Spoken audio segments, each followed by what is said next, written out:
Dusty Hill was one of the most recognizable figures in rock music. The beard, the sunglasses, the steady bass lines of ZZ Top. To fans, he looked like an open book, simple, reliable, always there.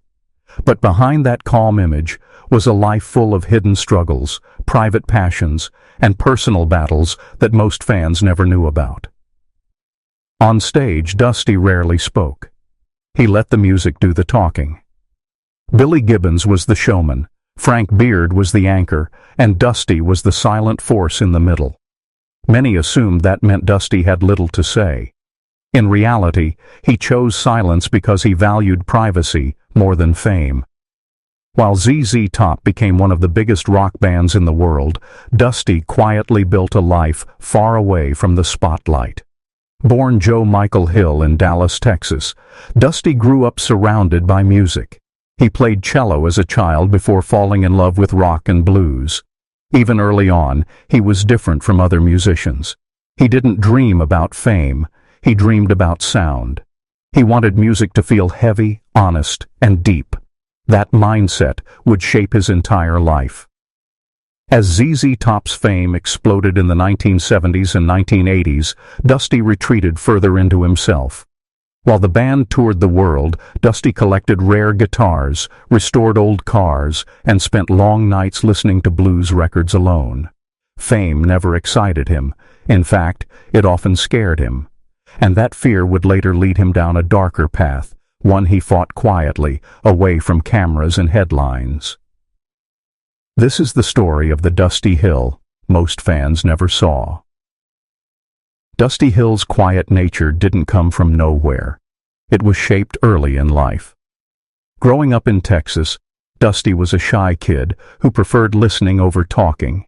While others chased attention, Dusty watched, learned, and absorbed everything around him.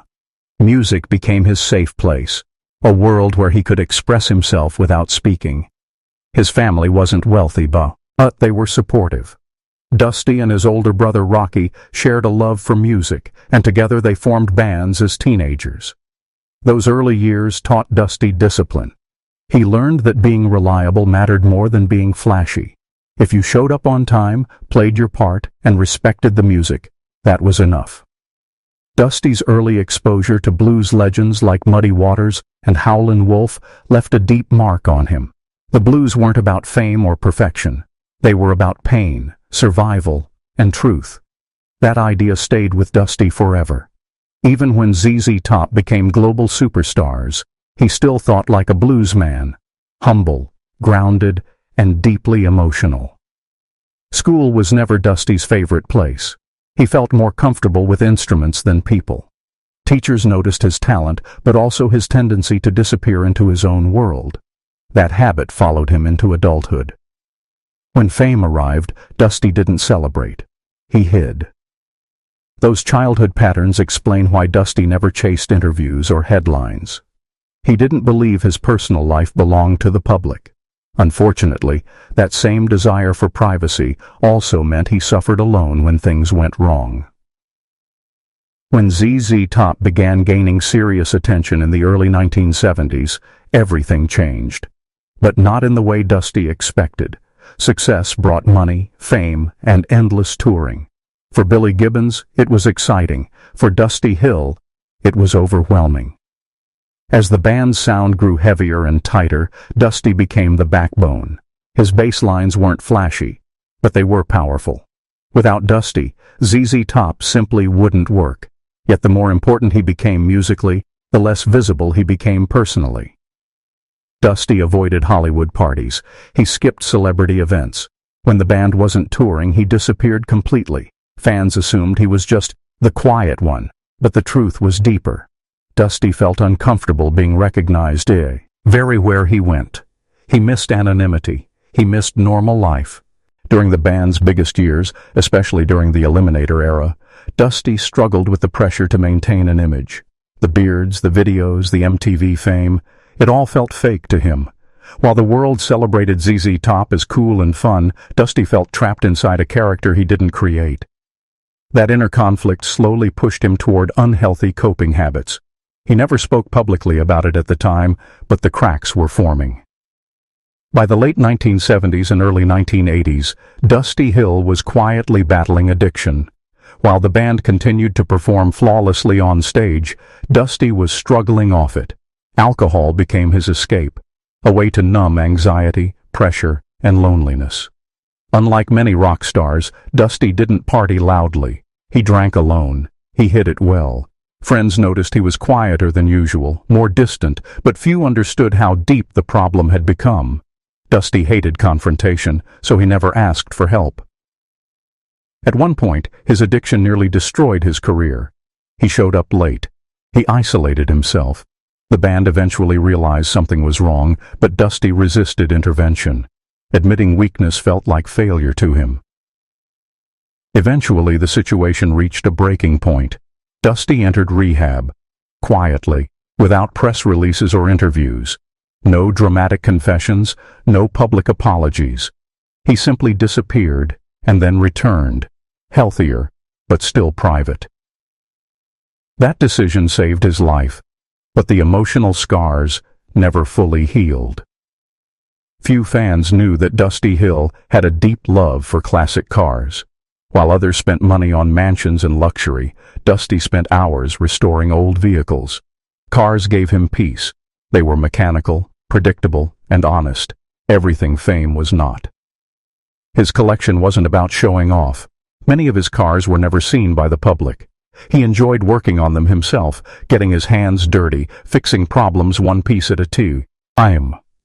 It was therapy for him. Dusty once said that restoring a car felt like restoring himself. Broken parts could be repaired. Rust could be removed. That mindset helped him stay grounded.